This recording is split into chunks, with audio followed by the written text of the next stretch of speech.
Hello दोस्तों, मैं हूं संजीत कुमार और आप सभी को स्वागत है आपके अपने यूट्यूब चैनल जानकारी एकेडमी में। और आज हम 10वीं कक्षा के फिजिक्स के प्रथम चैप्टर से प्रकाश के परावर्तन चैप्टर से टॉपिक लेकर आया हूं, प्रकाश का किरण पुंज। तो चलिए देखते हैं क्या होता है प्रकाश का किरण पुंज। तो जानेंगे प्रकाश का किरण पुंज। देखेंगे प्रकाश का किरण पुंज क्या होता है, इसका परिभाषा क्या होता है। तो सबसे पहले हम देखेंगे परिभाषा। तो प्रकाश का किरण पुंज, प्रकाश किरणों के समूह को प्रकाश का किरण पुंज कहते हैं। यानी बहुत सारे प्रकाश किरण जब एक समूह में हो तो उसे हम प्रकाश का किरण पुंज कहते हैं। तो लिखेंगे परिभाषा, प्रकाश किरणों के समूह को प्रकाश का किरण पुंज कहते हैं।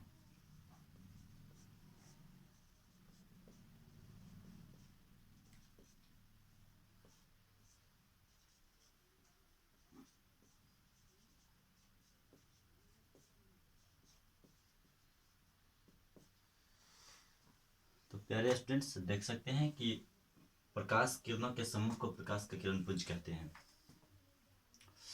जैसे अब किरण पुंज की बात कहा जाए तो कितने प्रकार के होते हैं, देखिए। तो प्रकाश किरण पुंज 3 प्रकार के होते हैं।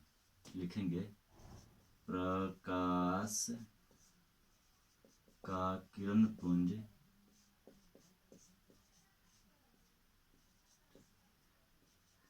3 प्रकार के होते हैं।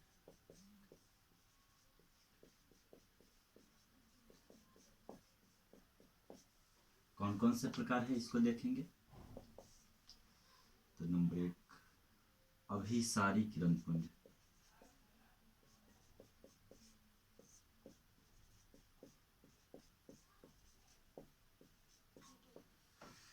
दूसरा, अपसारी किरण पुंज।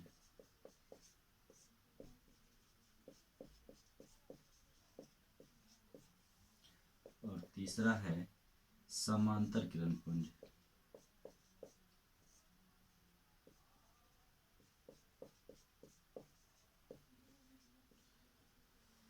तो अभिसारी किरण पुंज क्या होता है, 1 नंबर में है अभिसारी किरण पुंज। क्या होता है अभिसारी किरण पुंज, इसको देखेंगे। तो देखिए क्या होता है, जब प्रकाश किरणें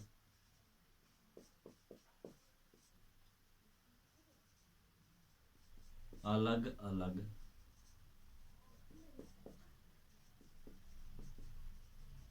दिशाओं से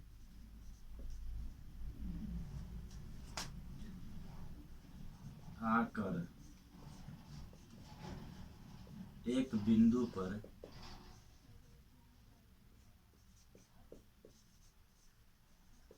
मिलती हैं तो ऐसे प्रकाश पुंज को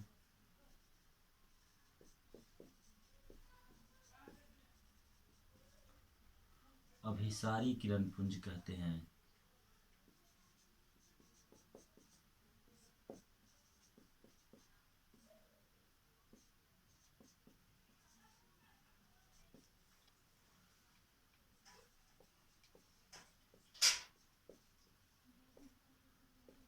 देखिए, जब अलग अलग दिशाओं से प्रकाश की किरणें आकर और किसी एक बिंदु पर मिलती हो तो ऐसे प्रकाश किरण पुंज को हम क्या कहेंगे, अभिसारी प्रकाश किरण पुंज कहेंगे। जैसे आप देख सकते हैं कि ये बिंदु है और इधर से प्रकाश आई, इधर से सभी दिशाओं से प्रकाश आती हुई और एक बिंदु पर आकर मिल गई। देखते हैं, इधर से प्रकाश आती है, इधर से प्रकाश आती है, इधर से प्रकाश आती है, इधर से भी प्रकाश आती है।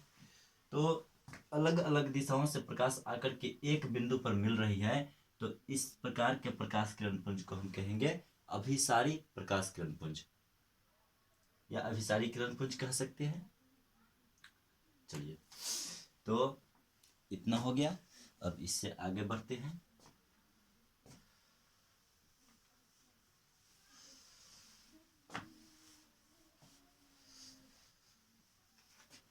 अपसारी किरण पुंज।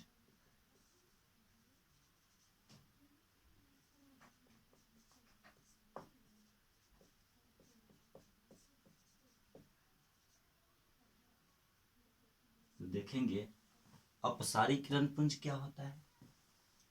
तो वैसे किरण पुंज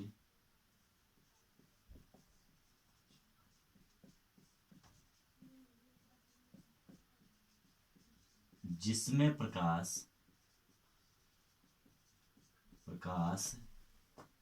किरणें एक बिंदु से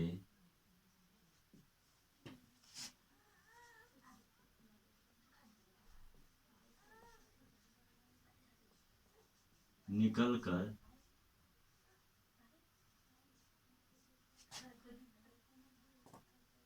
विभिन्न दिशाओं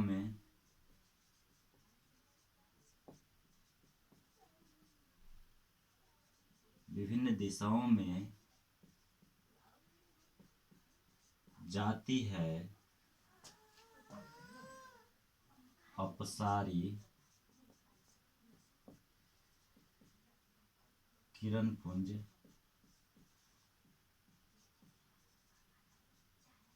कहलाती है। अब गौर कीजिएगा कि ये किरण पुंज यहाँ पर हम ऐसे बना रहे हैं, जिसको देखिएगा थोड़ा सा, ये है। आप इसको देख रहे हैं, एक बिंदु से प्रकाश विभिन्न दिशाओं में निकल करके जा रही है।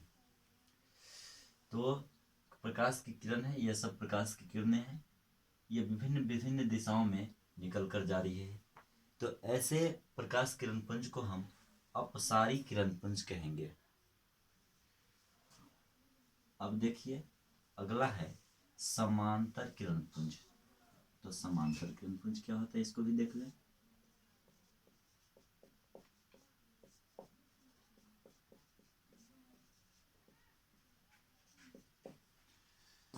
तो हो जाएगा वैसे किरण पुंज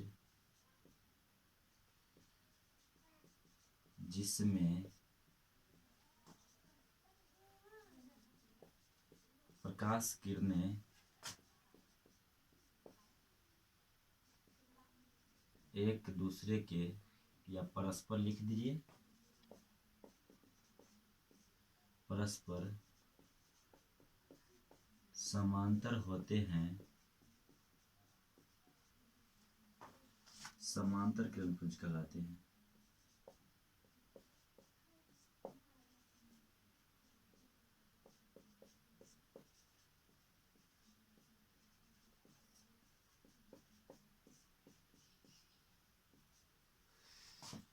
वैसे किरण पुंज जिसमें प्रकाश किरणें परस्पर समांतर होते हैं, समांतर किरण पुंज कहलाता है। जैसे आप गौर कीजिएगा कि यह प्रकाश किरण है, अगर इस प्रकार एक साथ चलती हुई समांतर प्रकाश किरण हो, एक साथ चलती हुई समांतर प्रकाश किरणें हो, तो उसे समांतर किरण पुंज कहेंगे। तो लगभग आप लोग समझ गए होंगे। अब यहाँ पर इसे याद कैसे रखेंगे, तो देखिए, अभिसारी किरण पुंज, इसको याद रखिए। अभी मतलब अभी तुरंत आया है, अभी मतलब आता है, अभी, है ना। बाद बाकी समांतर तो समांतर है ही, और फिर इसके बाद जब ये याद हो गया कि अब ही मतलब आता है, तो आता है के मतलब ही जाता है, इसके जस्ट उल्टा ये होगा। तो इसको अब रिमूव करते हैं और अब चलते हैं हम दर्पण पर कि दर्पण क्या है। तो चलिए दर्पण को देखते हैं।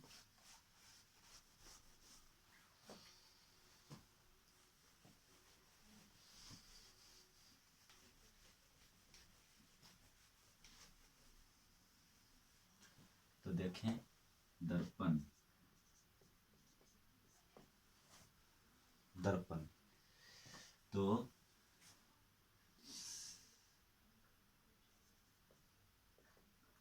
कांच का वह टुकड़ा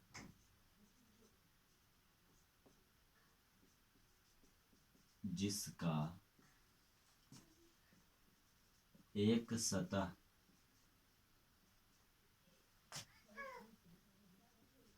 रंगा गया हो दर्पण कहलाता है।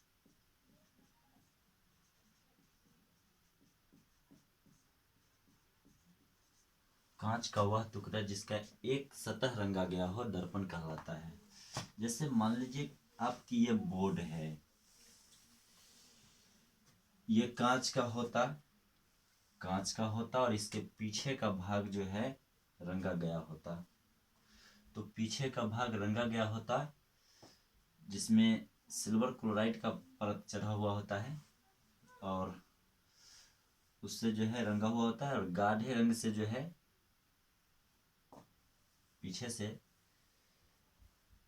किसी गाढ़े रंग से जो है रंग दिया जाता है ताकि उसमें स्क्रैच ना आए और पीछे का भाग जो है यानी प्रकाश का जो है परावर्तन इससे हो सके, प्रकाश इसको पार ना कर सके। तो मान लिया जाए कि ये कांच का एक टुकड़ा है और इसको नीचे से जो है ऐसे जो है परत चढ़ाते हुए लेप चढ़ाते हुए इसको रंग दिया गया, तो ये दर्पण हो गया। तो इस प्रकार से ये हो गया दर्पण। अब हम जानते हैं कि ये दर्पण है।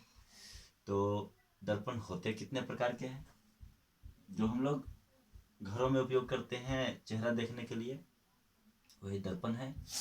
तो ऐसे और भी तरह के उपयोग हैं इनके।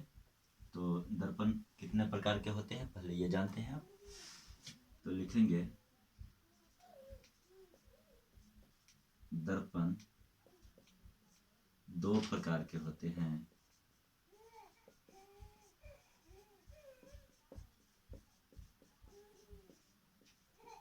अब ये दो प्रकार के कौन कौन से दर्पण हैं? तो एक होता है समतल दर्पण और दूसरा होता है गोलीय दर्पण।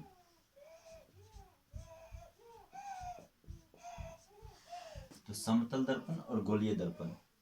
तो अब देखेंगे कि समतल दर्पण क्या है।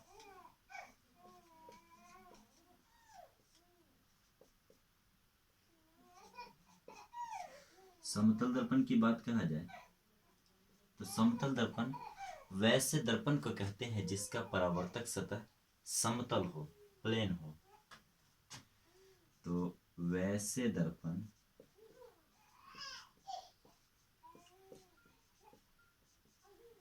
जिसका परावर्तक सतह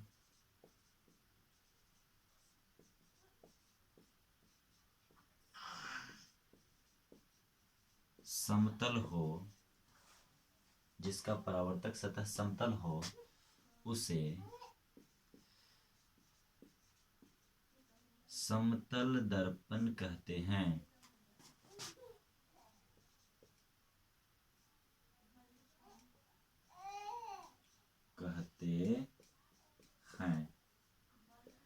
अब गौर कीजिए कि समतल दर्पण परिभाषा से स्पष्ट है कि इसका परावर्तक सतह जो है वो प्लेन है, सीधा है, बिल्कुल प्लेन है, एकदम समतल। जैसे आप बोर्ड को देख रहे हैं कि बिल्कुल समतल है, ठीक इसी प्रकार से जो है समतल दर्पण का जो परावर्तक सतह होगा वो समतल होगा।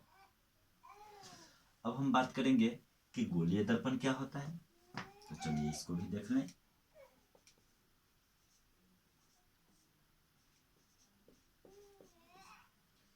तो लिखेंगे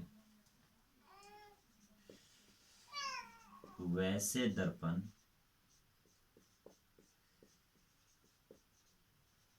जिसका परावर्तक सतह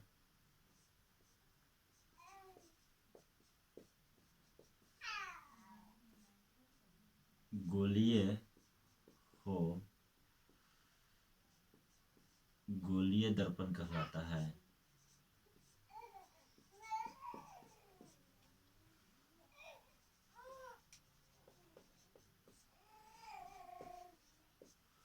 परावर्तक सतह गोल हो तो वह गोलीय दर्पण कहलाएगा। अब बात समझना यह है कि गोलीय दर्पण कहलाएगा तो गोलीय दर्पण का परावर्तक सतह गोल कैसे हो? ऐसे हो, ऐसे होना चाहिए। तो होना चाहिए तो देखिए क्या होना चाहिए, ऐसे होना चाहिए। चलिए पहले ये आप देख रहे हैं, इसमें बहुत सारी बातें हैं, बहुत सारी बात करेंगे इसमें। तो ये गोलीय दर्पण हुआ। अब आप कहिएगा कि सर गोलीय दर्पण, ऐसा दर्पण तो आज तक देखा ही नहीं मैंने। तो देखिए देखिए देखिए ये क्या होगा। तो गोलीय दर्पण ये होगा कि आपको जो है, जो सैलून में जाते हैं बाल कटाने के लिए, तो वहाँ जो दर्पण देखते हैं वो आपको वास्तव में ऐसे प्लेन दिखता है, लेकिन उसका जो पीछे का भाग होता है वो थोड़ा सा जो है वक्र होता है ऐसे। लेकिन ये जो वक्र होता है, ये गोलीय जो होता है, ये इतना बड़ा गोला का भाग होता है, इतना बड़ा गोला का भाग होता है कि ये पीछे से भी आप देखें तो यह ज़्यादा मुड़ा हुआ सा नहीं दिखेगा। इस प्रकार ये गोलीय दर्पण है। चलिए अब गोलीय दर्पण तो देख लिए, लेकिन गोलीय दर्पण जो है, अब ये बात पर डिपेंड करता है, ये बात पर निर्भर करता है इसका प्रकार कि ये कैसे रंगा हुआ हो। बाहर से भी रंगा हुआ हो सकता है और अंदर से भी रंगा हुआ हो सकता है। तो इसके आधार पर ये दो प्रकार के होते हैं। तो चलिए इसको भी देख लें। चलिए इसे रिमूव करते हैं।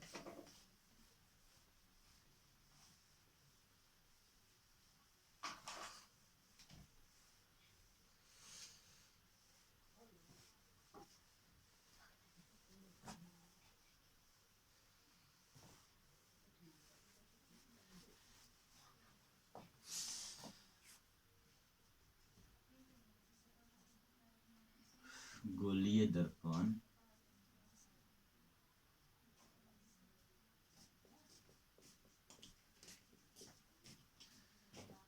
दो प्रकार के होते हैं।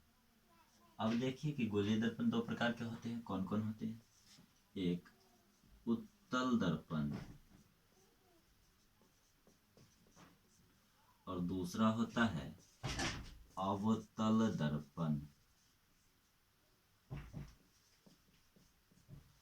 तो उत्तल दर्पण क्या होता है इसको देख लें।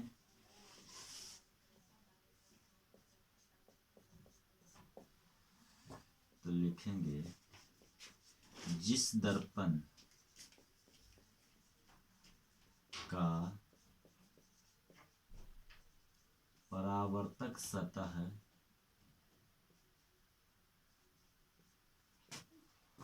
उभरा हुआ हो,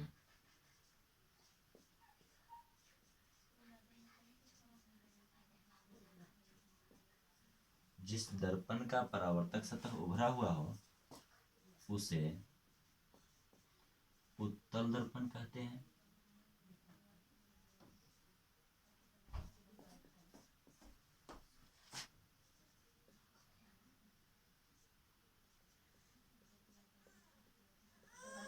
देखिए अब इसे नाम से जो है याद करने का प्रयास करिए। उत्तल दर्पण उभरा हुआ, उत्तल दर्पण उभरा हुआ, जिसका सतह उभरा हुआ हो, परावर्तक सतह जिसका उभरा हुआ हो उसे उत्तल दर्पण कहते हैं। यह उत्तल दर्पण हुआ। आप इसे देख रहे हैं, उत्तल दर्पण है। और अवतल दर्पण क्या होता है इसको भी देख लें।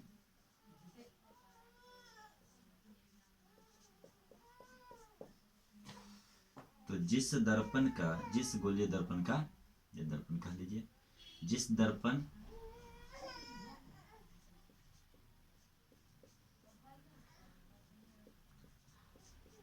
परावर्तक, जिस दर्पण का परावर्तक सतह, जिस दर्पण का परावर्तक सतह, मिट गया, इसको लड़के मिटा कर लिख देते हैं इसे।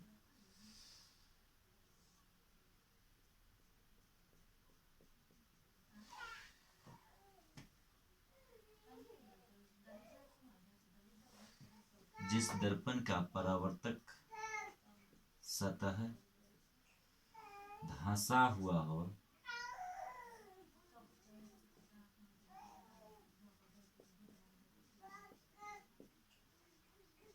उसे अवतल दर्पण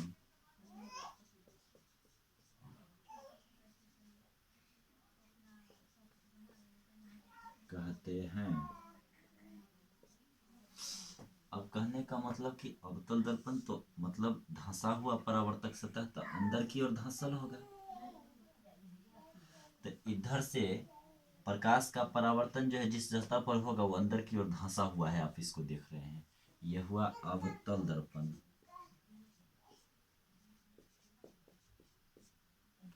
और यह हुआ उत्तल दर्पण।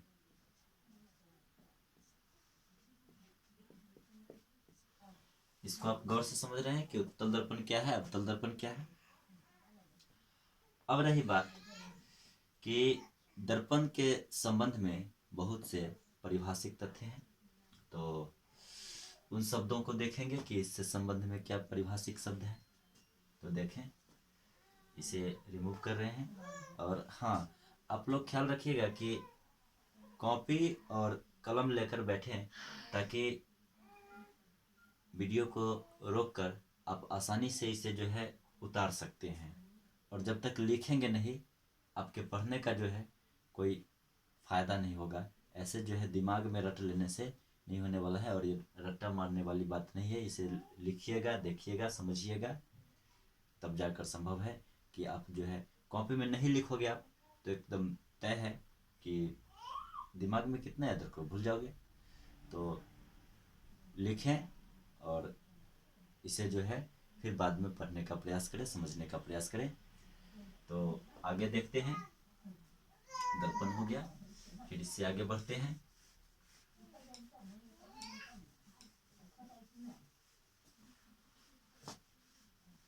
अब दर्पण से संबंधित बातें जो है इसे भी देखना चाहिए, तो देखा जाए। चलिए, गोलीय दर्पण से संबंधित तथ्य। गोलीय दर्पण से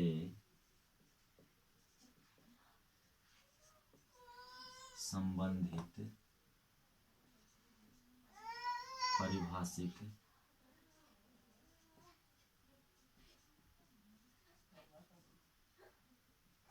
शब्द। आप समझो इसे कि गोलीय दर्पण के परिभाषिक शब्द क्या है। तो देखें,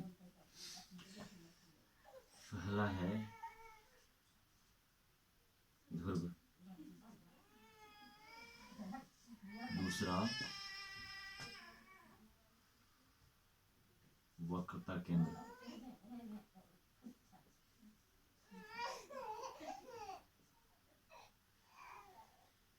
तीसरा है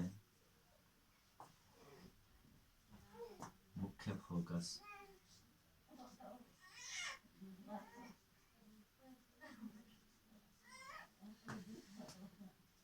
अगला है फोकस दूरी,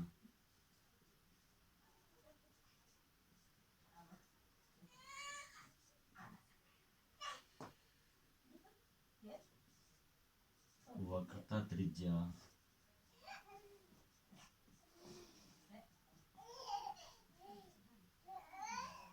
फोकस दूरी, वक्रता त्रिज्या।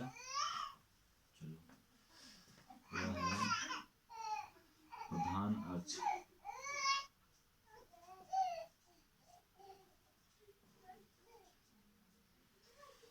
प्रकार से ये सब परिभाषिक शब्द है, तो इन सभी का परिभाषा देंगे हम। और भी कुछ छूट गया हो तो याद करने पर लिख दिया जाएगा। तो चलिए इतना का परिभाषा पहले दे रहे हैं। तो पहला है ध्रुव। दर्पण का ध्रुव क्या होता है इसे समझिएगा। तो जो दर्पण होता है, गोलीय दर्पण जो है, उसका जो मध्य बिंदु होगा उसी को हम कहेंगे दर्पण का ध्रुव। तो लिखेंगे दर्पण के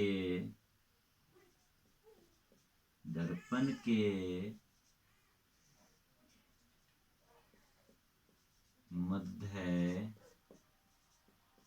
बिंदु को दर्पण का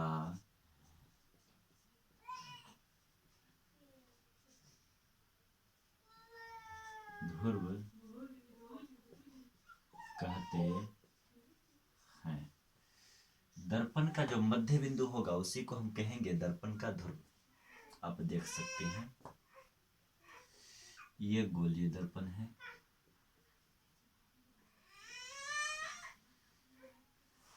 तो जितना बड़ा दर्पण होगा उसके चारों साइड से इसके मध्य और इसके मध्य यानी कि मिडिल पॉइंट जो होगा वो जो है इसका ध्रुव होगा। इसको P से सूचित किया जाता है। लिखेंगे इसे कैपिटल P से सूचित किया जाता है।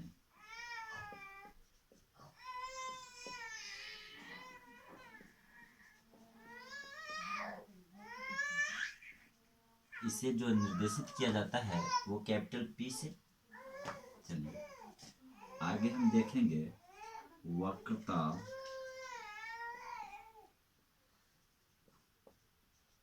केंद्र। तो वक्रता केंद्र क्या है, अब इसको समझने का प्रयास करेंगे। तो थोड़ा सा नीचे लिख लेते हैं, नहीं तो फिर से इसको मिटाना पड़ जाए तो अच्छा नहीं। वक्रता केंद्र, तो लिखेंगे वक्रता केंद्र। तो गोलीय दर्पण खोखला गोला का भाग बना हुआ था। किसी खोखले गोले का भाग होता है, तो जिस खोखला गोले का भाग होता है ना, उसी खोखला गोला के केंद्र को, गोला का केंद्र होता है, तो जिस खोखला गोला का भाग होता है उसी गोला के केंद्र को दर्पण का वक्रता केंद्र कहते हैं। तो गोलीय दर्पण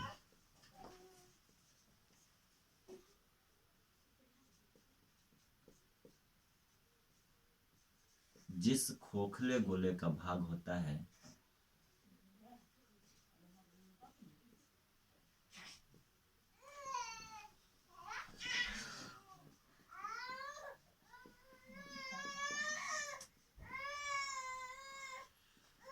उसके केंद्र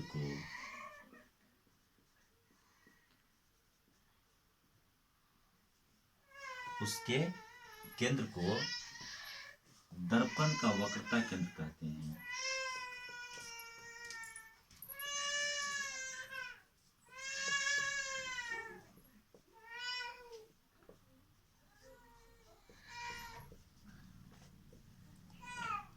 अब गौर कीजिएगा कि दर्पण का वक्रता केंद्र कहते हैं। अब कैसे, इस चीज को समझने का प्रयास कीजिए। तो देखिए कि मान लिया जाए कि ये हम एक गोला था, कांच का एक खोखला गोला था, और उसका एक भाग हम काट कर उसका दर्पण बना लिए हैं। एक भाग उसका काट कर दर्पण बना लिए हैं। क्या कर लिए हैं? दर्पण बना लिए हैं। दर्पण बना लिए हैं। गौर से समझने का प्रयास कीजिएगा, नहीं तो भटक जाइएगा। देखिए, तो ये दर्पण बन गया। इसके बाहरी भाग को रंग दिया गया या आंतरिक भाग को रंग दिया गया, किधर से भी रंग दिया जाए। बाहर से रंगेंगे तो अवतल दर्पण, अंदर से रंगेंगे तो उत्तल दर्पण हो जाएगा। अब ये गोला यदि था, गौर कीजिएगा, यदि ये गोला था तो इसका तो सेंटर रहा होगा, केंद्र रहा होगा। इसी केंद्र को हम कहते हैं वक्रता केंद्र। ओके, तो लगभग आप समझ पा रहे होंगे कि वक्रता केंद्र क्या होता है। अब वक्रता केंद्र की बात हुई, तो हाँ, अब बात आ जाता है मुख्य फोकस का। चलिए, इसे अगर हम अभी परिभाषा दे दें तो फिर यहाँ पर फंस जाएंगे, यानी कि अच्छा रहेगा उससे पहले इसका परिभाषा देना। ओके, तो चलिए हम इसका परिभाषा देते हैं। प्रधान अक्ष का, तो पहले इसका जो है डिनोट जो किया जाता है लिख दिया जाए। इसे किसको, वक्रता केंद्र को, इसे कैपिटल सी से दर्शाया जाता है।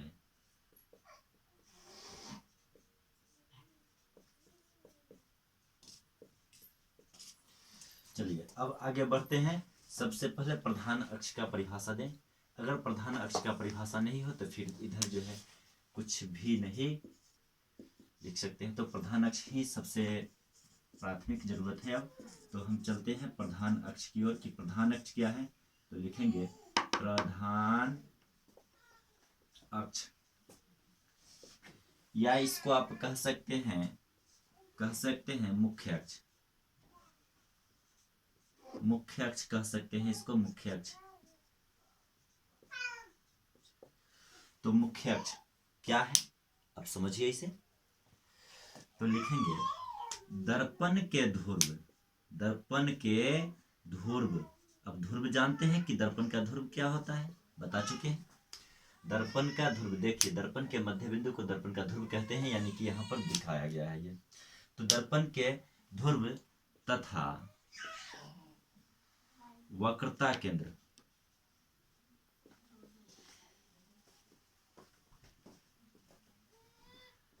को मिलाने वाली सरल रेखा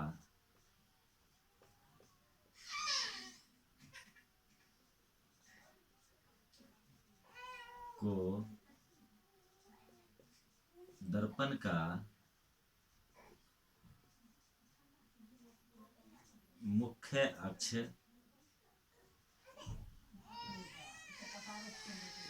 कहते हैं।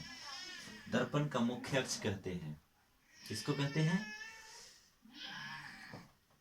दर्पण का मुख्य अक्ष कहिए या प्रधान अक्ष कहिए, तो उसको कहते हैं दर्पण के ध्रुव तथा वक्रता केंद्र को मिलाने वाली सरल रेखा को दर्पण का मुख्य अक्ष कहते हैं। तो देखिए दर्पण तो ये है, यहाँ से ये जो है यहाँ से लेकर के यहाँ तक ये जो है आपका दर्पण है। यहाँ पर ये ध्रुव हो गया और ध्रुव को यहाँ पर मिलाने वाली रेखा होगी। इसी फिगर में हम देख लेते हैं। तो ध्रुव को यहाँ से यहाँ तक सीधी रेखा जो मिलाती है, इसी को हम क्या कहेंगे? प्रधान अक्ष कहेंगे। तो इसको कहते हैं प्रधान अक्ष।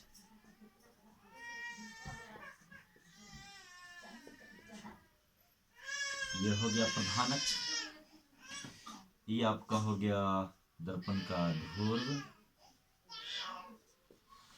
और ये हो गया वक्रता केंद्र। बात समझ रहे हैं आप? बात को समझिए थोड़ा सा। ये जरूरत नहीं कि इतने दूर तक ये रहेगा, ये जो है आगे भी जाएगा। ये प्रधान अक्ष ही है, पूरा प्रधान अक्ष है। ये यहाँ तक जो आएगा ये सारा प्रधान अक्ष है। इससे आगे जितना बढ़ता चला जाएगा, उधर जितना दूर जाएगा, जितना दूर ले जाइए खींच करके, उधर भी ले जाइए इधर भी ले जाइए, जितना दूर जाइए सारा प्रधान अक्ष ही है।